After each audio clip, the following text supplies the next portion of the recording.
کہ 3 دوست تھے سفر میں، تو ایک آگے بڑھ گیا اور منزل پر پہنچ گیا، اللہ کے نبی، پھر دوسرا چلا اور وہ منزل پر پہنچ گیا، ابو بکر، اب تیسرا راستے میں ہے۔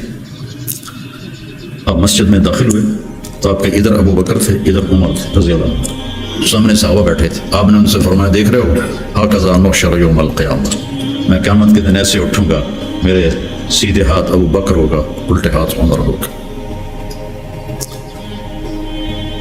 ملہم مراد، سارے مرید، ایک شخص مراد، کتنے بڑے آدمی۔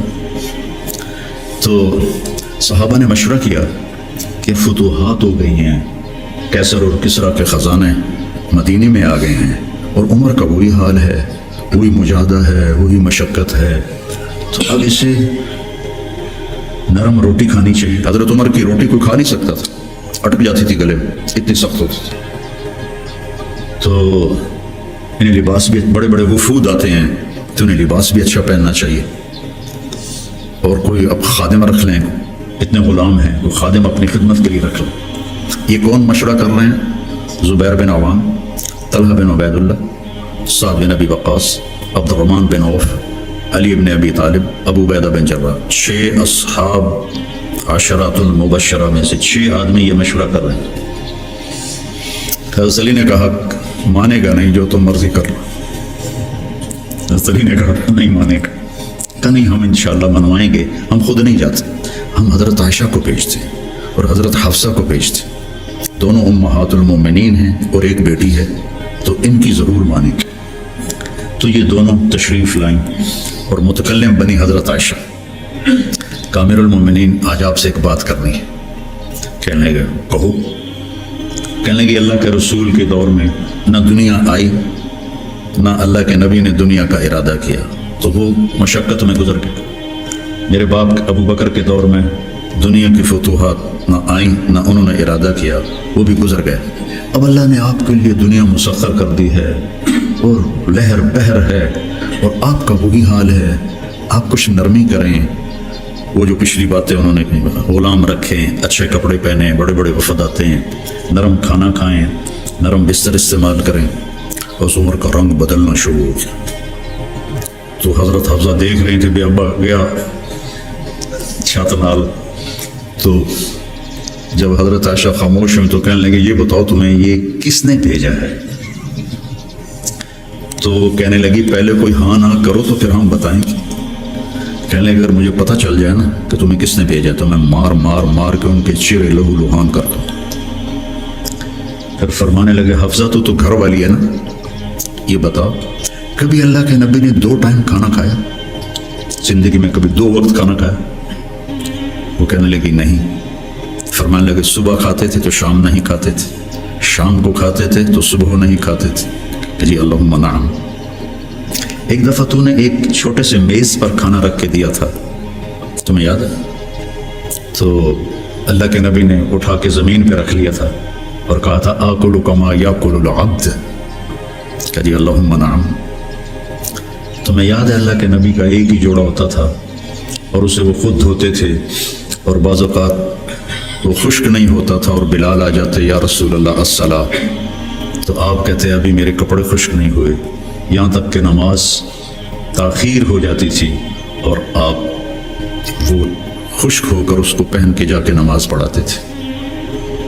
اور یہ بھی تمہیں یاد ہوگا، کہنے لگی اللہم نعم، کہ یہ بھی تمہیں یاد ہوگا کہ ایک دن وہ جوڑا بھی نہیں تھا تو آپ نے پڑوسن سے چادر مانگی تھی جس کو لپیٹ کر جا کے نماز پڑھائی تھی، یاد ہے؟ کہنے لگی اللہم نعم۔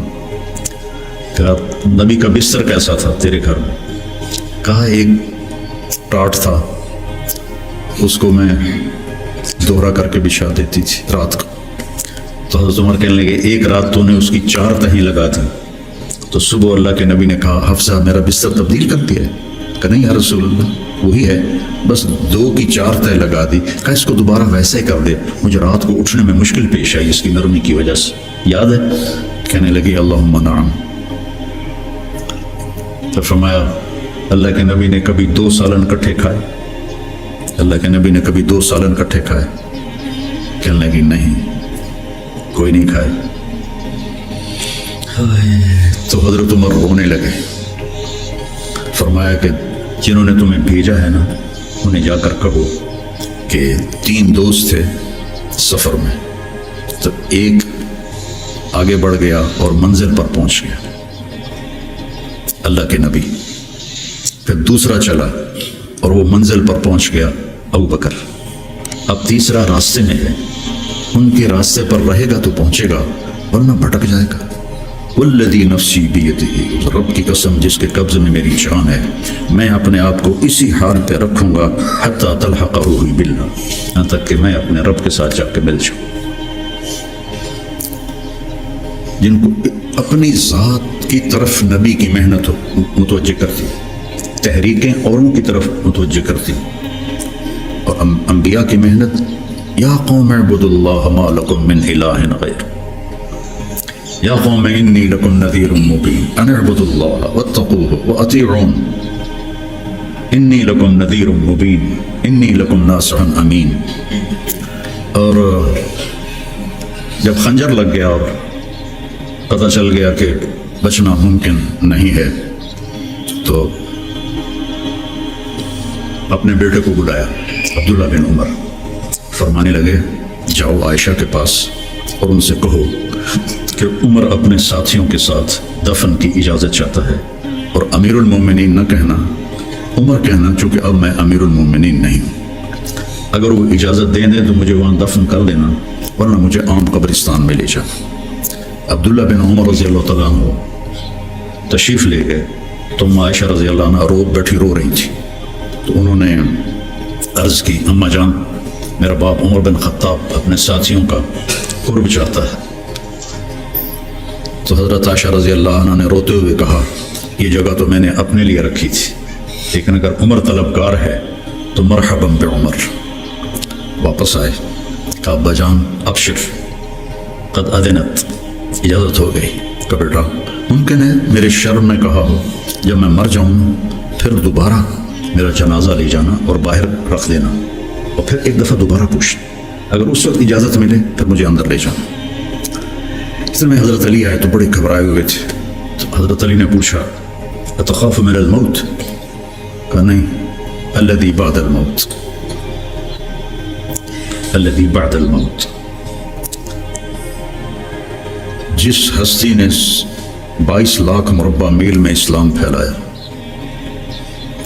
تو کہنے لگے ڈرو نہیں، میں نے کئی دفعہ سنا کہ اللہ کے نبی نے کہا خرج تو انا و ابو بکر و عمر، دخل تو انا و ابو بکر و عمر، جی تو انا و ابو بکر و عمر و سیدہ کہول اہل الجنہ ابو بکر و عمر. کہ میں نے کئی دفعہ سنا، حضرت حسن بھی ساتھ. تو کہنے لگے قیامت کے دن گواہی دو گے میری؟ کہا میں بھی دوں گا، حسن بھی دے گا، میں بھی دوں گا، حسن بھی دے گا. تو حضرت علی چلے گئے تو موت کی آہٹ محسوس کی تو عبداللہ بن عمر نے گود میں سر رکھا ہوا تھا، کہنے لگے عبداللہ میرا سر زمین پہ ڈال دے. انہوں نے پنڈلی پہ رکھ لیا، اے حق سنتے نہیں ہو میں نے کیا کہا، مجھے زمین پہ ڈال دے. انہوں نے سر زمین پہ رکھ دیا تو اپنا چہرہ زمین ایسے رگڑنا شروع کیا، ایسے ویل لک یا عمر ان لم یغفر لک ربک، یہ کہنا شروع کیا ویل لک یا عمر ان لم یغفر لک ربک، ویل لک یا عمر، ویل لک ولامک یا عمر ان لم یغفر لک ربک. یہ کہتے کہتے جان نکل گئی. لوگ اکٹھے ہوئے تو حضرت عبداللہ ابن عباس کہتے ہیں کہ کسی نے میرے کندھے پہ ہاتھ رکھا تو میں نے مڑ کے دیکھا تو علی سے رو رہے تھے، کہہ رہے تھے کہ نہیں بات کی بات. حضرت صہیب رومی نے جنازہ پڑھایا، وصیت کی تھی میرا جنازہ صہیب پڑھائے. 6 کو تو ڈال دیا تھا نا شورا میں، تو صہیب نے جنازہ پڑھایا، جنازہ اٹھایا گیا اور آ کر حضرت عائشہ کے دروازے پر رکھا گیا اور عبداللہ بن عمر آگے بڑھے کہ اماں جان میرا باپ حاضر ہے، اندر آنے کی اجازت چاہتے.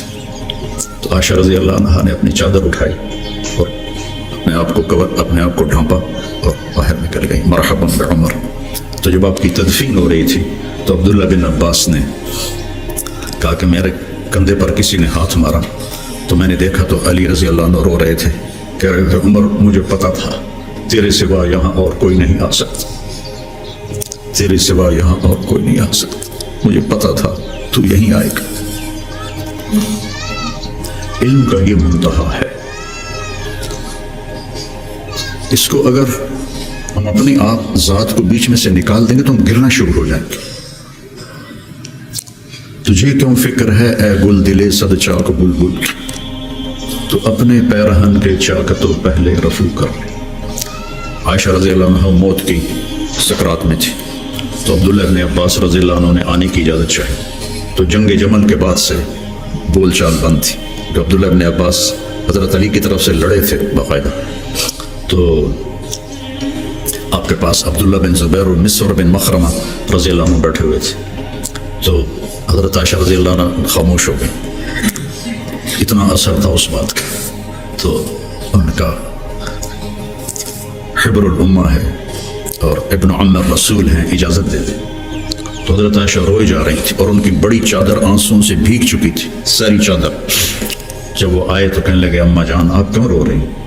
آپ کے اور نبی کی ملاقات میں صرف اتنی دیر ہے کہ یہ جان نکلے اور آپ اللہ کے رسول کے پاس پہنچ جائیں۔ کہنے لگے عبداللہ مجھے دھوکہ نہ دے، کاش میری ماں نے مجھے جنا ہی نہ ہوتا، مجھے بہلاوا نہ دے، مجھے دھوکہ نہ دے۔ اور اللہ کے نبی نے کہا تھا یا عائشہ انہو لیہون علی الموت ان اریدک زوجتی فی الجنہ، عائشہ مجھے مرنا آسان ہو گیا ہے کہ مجھے پتہ چلا ہے تو جنت میں میری بیوی ہے۔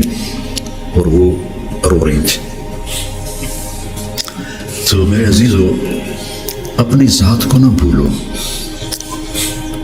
اپنی ذات کو سامنے رکھو گے تو آپ ترقی کرو گے، اپنی ذات کو بھلا دو گے اور عیب پکڑتے پکڑتے، کمیاں پکڑتے پکڑتے آپ کو اپنا آپ بھول جائے گا۔